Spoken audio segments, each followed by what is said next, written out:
حضرت ابراہیم خلیلullah نے اس کفر و شرک کی مذمت بیان کرنا شروع کر دی.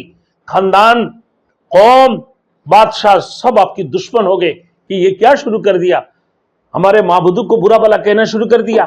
کیا بات ہے، کیوں ہمارے معبودوں کو یہ برا بھلا کہتے ہیں؟ یہ آپ کی پہلی بڑی آزمائش تھی.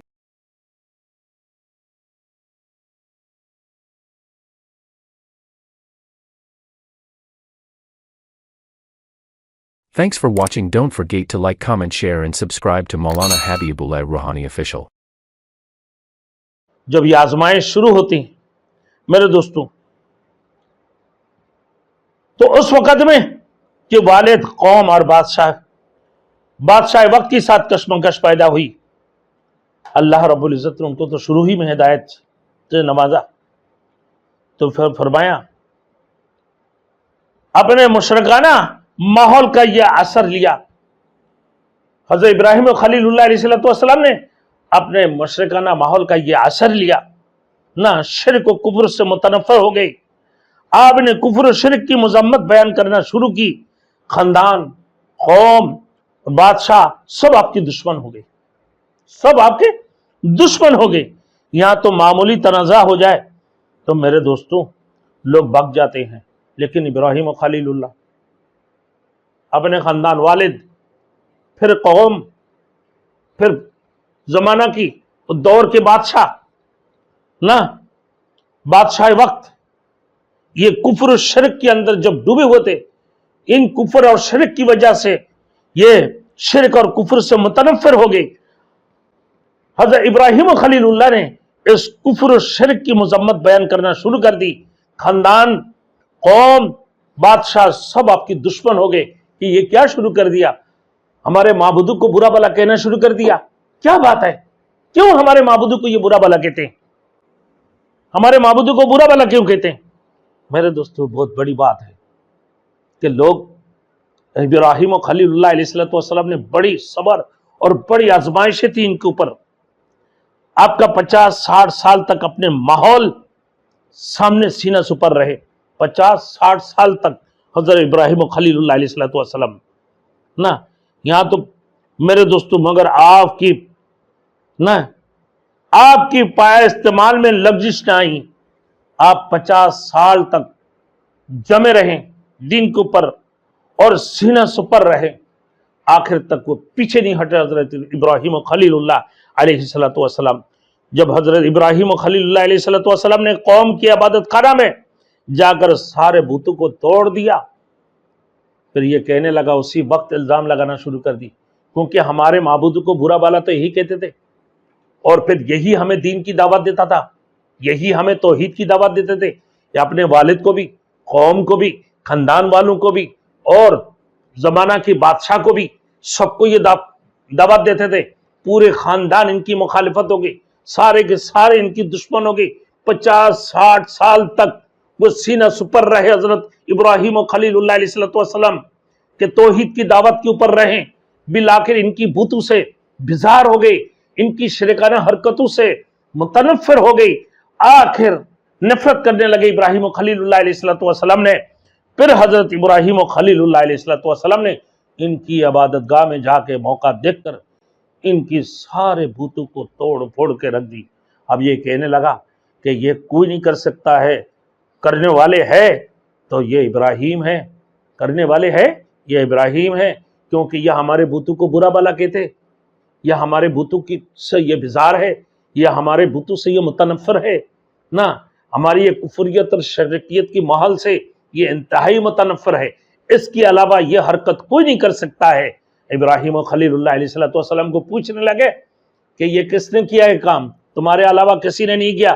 بولے نہیں، تمہارے بڑے معبود نے کیا. بولے نہیں یہ کیسے کر سکتا ہے؟ تو بولے یہ نہیں کر سکتا ہے تو سارے چھوٹے معبودوں کو توڑ پھوڑ کے رکھ دی، وہ تمہارے بڑے معبود نے کیا، جس کو تم بڑے مانتے ہو اسی نے کیا. بولے نہیں یہ نہیں کر سکتا ہے.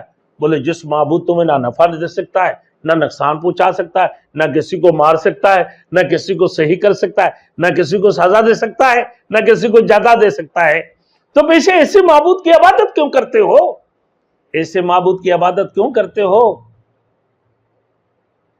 خاندان والوں کو سمجھایا، اے میرے والد، آزر کو کہنے لگا اپنے والد کی کہ آپ جو یہ کام کرتے ہو، ایک اللہ وحدہ لا شریک لہ کو معبود نہ بنا کر دوستوں کو تم نے معبود بنایا، اپنے ہاتھوں سے ترسے ہوئے بتوں کی تم پرستش کرتے ہو، ان بتوں کو تم نے معبود بنا لیا، ہاتھوں سے ترسے ہوئے نا مورتیوں کو تم نے بتوں کو تم نے اپنا معبود بنا لیا۔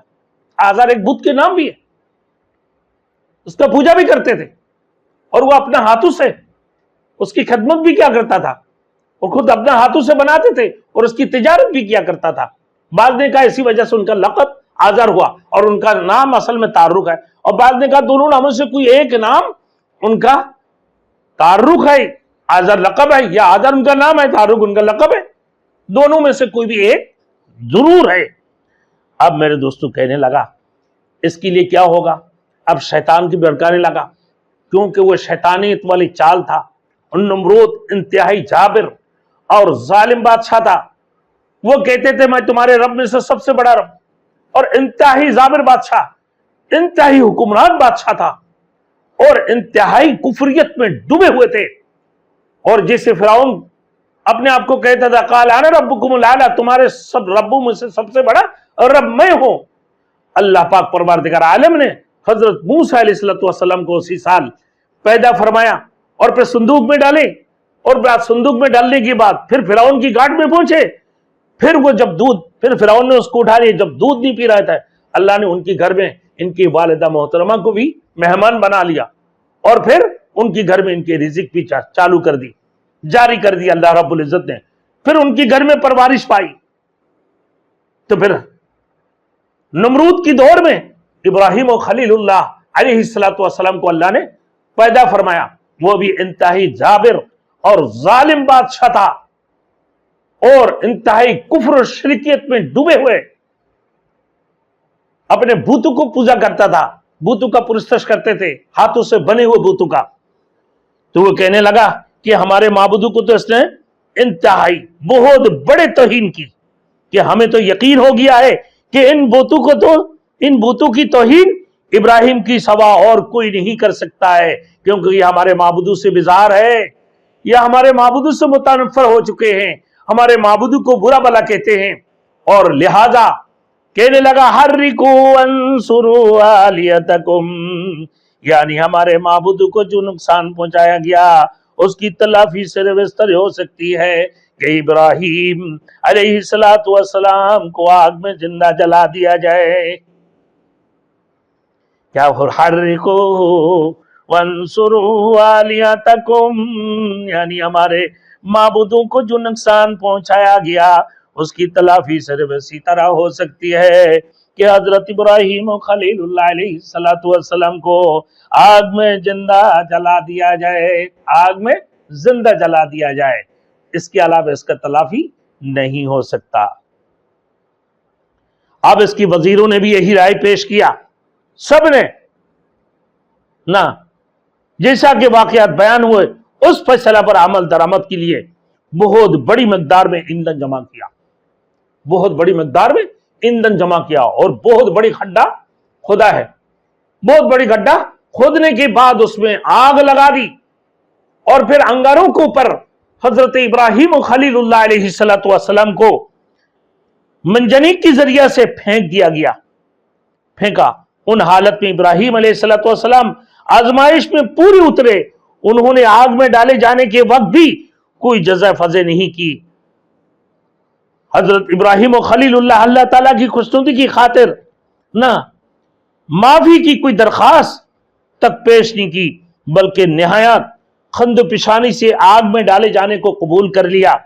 نہ اللہ تعالیٰ نے فرمایا وَأَرَادُوا بِهِ كَيْدًا فَجَعَلْنَاهُمُ الْأَخْسَرِينَ، وہ ایک داؤ کھیلنا چاہتے تھے۔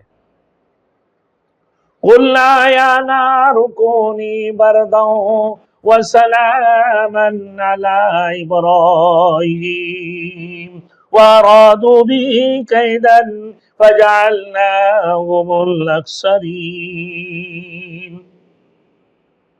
قلنا، اللہ نے فرمایا آگ کو، اے آگ خبردار، آگ کی کام ہے جلانا، اور اللہ نے حکم فرمایا کہ میرے حکم کے علاوہ تو چل نہیں سکتا ہے،